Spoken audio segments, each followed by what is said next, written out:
ચાલો આજે મારા બાળકો વાર્તા માટે તૈયાર થઈ જાઓ.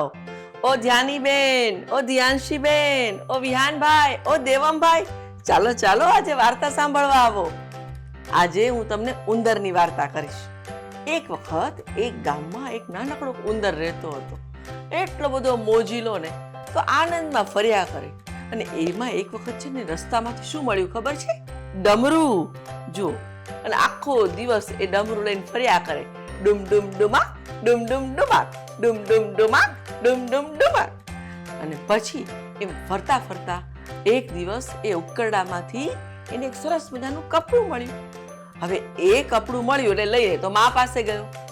માને કે જો મા, મને કેવું સરસ કપડું મળ્યું છે અને હવે હું આમાંથી શું બનાવું? તો એની મા કે આમાંથી સરસ મજાની ટોપી બનાવ, તને તો બહુ સરસ લાગશે. અને એ તો ગયો પેલા દરજી પાસે.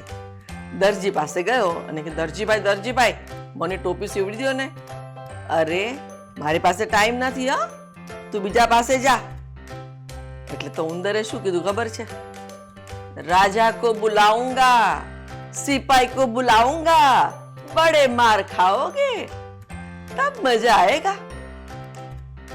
પેલો દરજી કે મારે કામ ક્યાં ખોટી કરું, આ રાજાને બોલાવશે અને વળી લપ થશે. લાવ લાવ લાવ, તને ટોપી સીવી દઉં.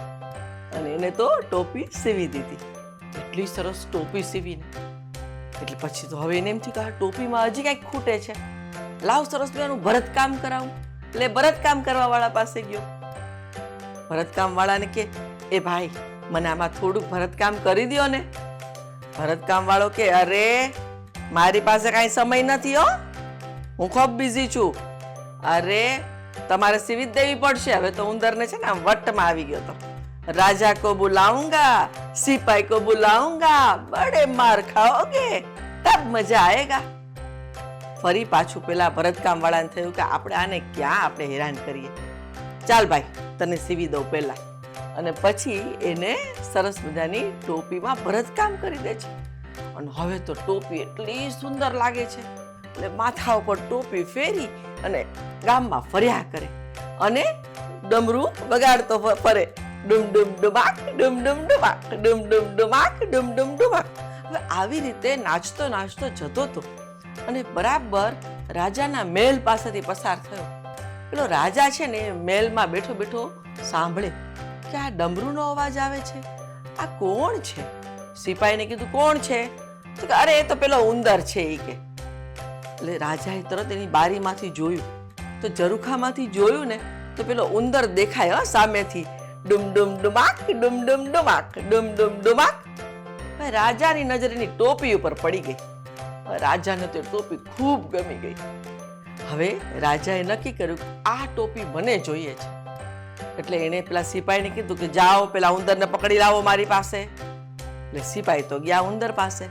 ઉંદરની ટીંગા ટોળી કરીને લઈ આવ્યા અંદર. રાજા કે આ ટોપી તું મને આપી દો, તું જે માગે એ દઉં. ઉંદર કે આ ટોપી હું ના આપું, હો, આ ટોપી તો મારી છે.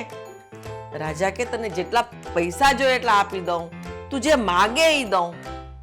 તો ઉંદર માન્યો નહીં. આ તો રાજા એ તો ખીજાઈ ગયો કે આ ટોપી આપસ કે નહીં, અને પડાવી લીધી એની ટોપી અને ઉંદરને ફેંકી દીધો બહાર.